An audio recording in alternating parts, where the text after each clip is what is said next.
Káàárọ̀ gbogbo òbí wa, olùkọ́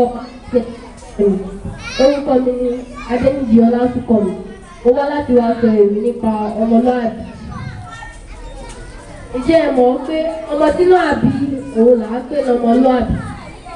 Ọmọ tínú àbí gbọ́dọ̀ jáṣà àti kékeré ní ti ìṣẹ̀lẹ̀ ṣámúṣámú.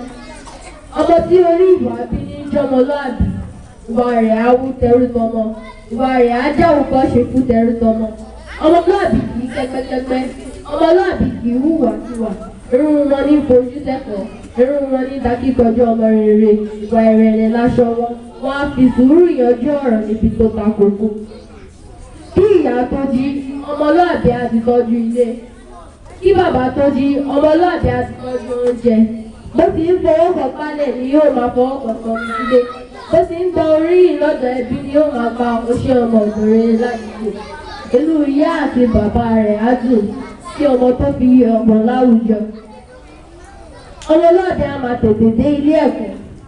Ọmọlúàbí kì í fọwọ́ yẹpẹrẹ mú ọ̀rọ̀ ẹ̀kọ́. Yóò tẹ́tí sí ohun tí rẹ̀ ń kọ.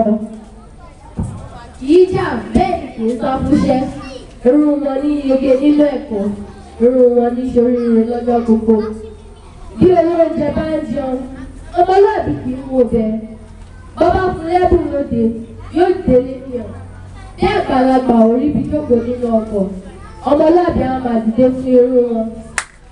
Bí àgbàlagbà bá gbẹ́rù sórí, ọmọlúàbí á máa ràn wọ́n lọ́wọ́. Ìwà àṣìṣe lẹ́ ó fi dá wọn mọ̀ láwùjọ.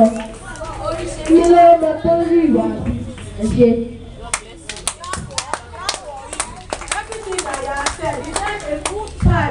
A good child is well trained. That way, a good child, when you are eating, they don't beg for food.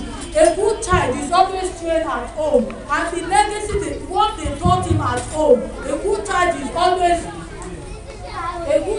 always obedient to his or her teacher.